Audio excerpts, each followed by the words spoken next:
Demon Souls. Alright, let's do this. Gotta press the start button.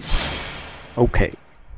I'm gonna go ahead and play as a royal. I want to play with magic in this playthrough. And she also has the very flexible starting soul level of 1, which gives me the maximum amount of points to play around with. Very handy.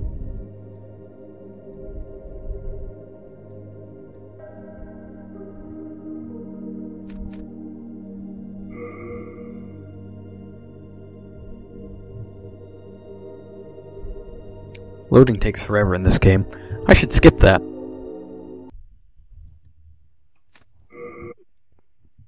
But I'm going to go ahead and play the intro level, because I'm pretty sure there's a lot of people out there who have never played Demon Souls before. All the hypes about Dark Souls this, Dark Souls that, Dark Souls 2 coming out. That's actually kind of why I'm playing this game, is because I wanted to get some training and make sure that I don't get beat down by any of the gotcha stuff. So I figure, better way to start than the beginning. So that you may lull the old one back to slumber. No, don't step into the light. That leads to death. Always.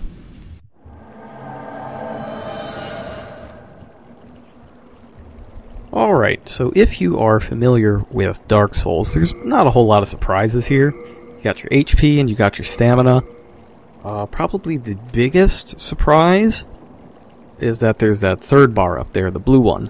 That is MP. Now, in Dark Souls, they switched over to a magic charge system, kind of like you'd have in D&D or something. This is the classic Japanese style MP. I've got a blue glow around me. That's because my MP is regenerating as a result of one of the starting pieces of equipment for the royal, the fragrant ring. You actually get pretty much all the advantages possible other than being able to take hits when you start as a royal. Then again, I feel like I should take every advantage I can get. And one of the advantages that I can get is the spell Soul Arrow. I haven't really used magic. I used miracles, but I never actually used magic. I've had a lot of magic used on me, and I can tell you from being shot by it and its upgraded forms a number of times that Soul Arrow is nothing to laugh at. You just have to remember to actually use it against things.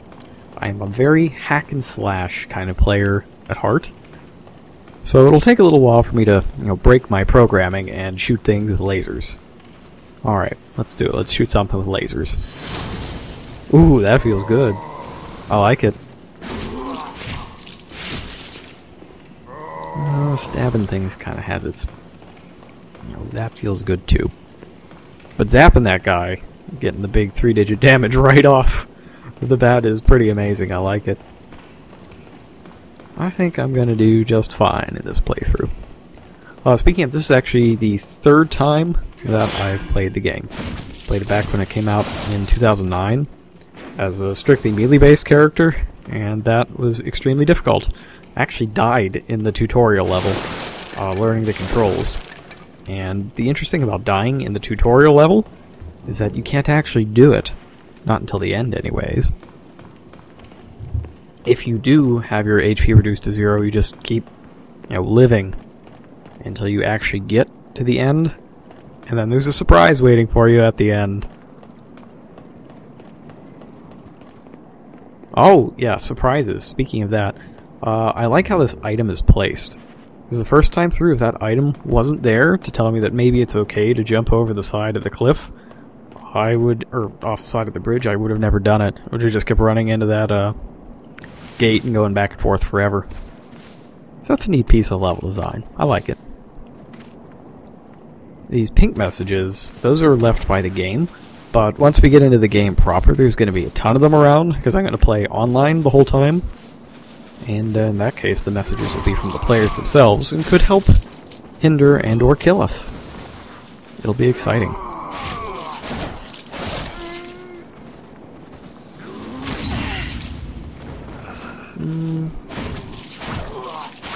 So your starting weapon is a rapier. I should probably be trying to parry and backstab people, since rapiers are really good for thrusting attacks.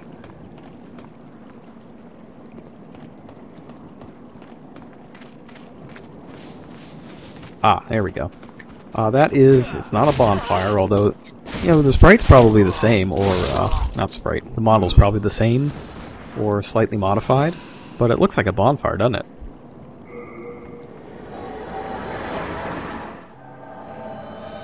Archstones give you a full heal, and they also warp you around. In the main levels, Archstones will only go to the Nexus, which is this game's Firelink Shrine equivalent.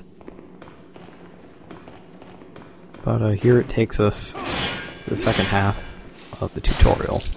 And I'm still not getting the parry down.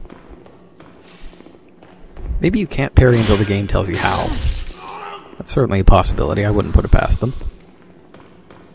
It's what the entirety of Final Fantasy XIII is based on, not letting you do anything until the game explicitly tells you how. There we go.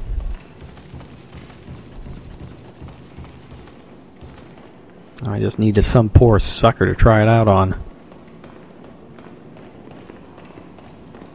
There we go. Oh yeah! Hey Kool-Aid. No, really, the monsters in this game are filled with Kool-Aid, not blood. That's how they managed to, I know, it did get an M rating, didn't it? Well, that joke just kind of fell apart. Holy crap, just like my defenses against this guy. This is the Blue Eye Knight. He's not a very friendly person. You don't really want to mess with him, so I'm going to shoot him.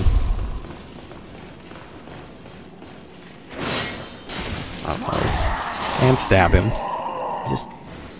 I like stabbing, I do.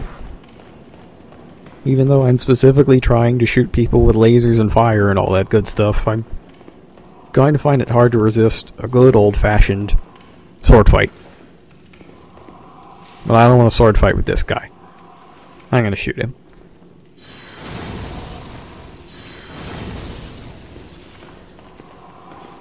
Get some serious magic block out of that shield. What shield is that? Yes! Get wrecked.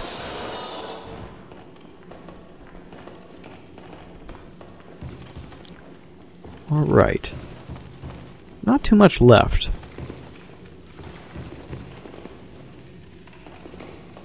Yes, well, I already knew that, but just in case you guys at home didn't, you press buttons, directional buttons, to change things. Got it? Okay. Oh, and magic. Can't forget how to cast magic. Not like I haven't been doing that already. Those soul items are exactly the same as they are in Dark Souls. You just eat them and you get souls. Souls are the same as they are in Dark Souls, but there's no humanity in this game. There's a much more nebulous and bizarre mechanic at work. I guess I'll show it off later. It really makes things miserable and involves a lot of suicide, but I'll swing it. Eventually. Giant kitchen here, looks like. Only one guard, though. 0 guards now.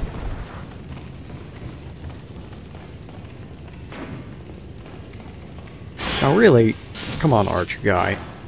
You have a bow, why weren't you even trying? I was right down there. You're on essentially a sniper perch. Get it together.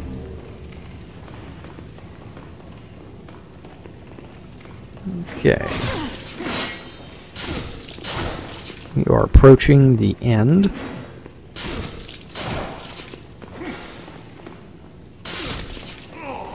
Got him. I think there's an item over here. Yes. So one interesting thing about... Well, the last time I played the game was 3 years ago. So one of the interesting things is that I'll remember that items exist, but I won't quite remember where they are. Because there are a lot of items in this game, and there are a lot of... Like, the levels are complex. Not necessarily complex, but they have a lot of area to cover sometimes.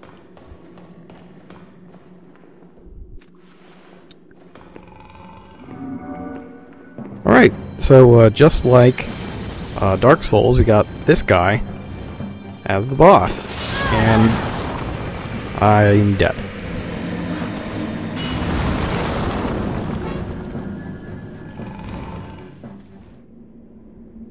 So yeah, basically you can't die until you get to the boss, and then the boss kills you and you get sent to the Nexus. I wanted to try to kill the boss this time around, but I screwed up immediately by not running forward into the room, because you need space to dodge that axe attack. Like, in the theory, as long as I kept back and dodged and kept shooting him, it'd be fine. Then this girl just creeps me out. So the world might be mended. Yeah, okay, please stop. Or if that's reviving me, keep going.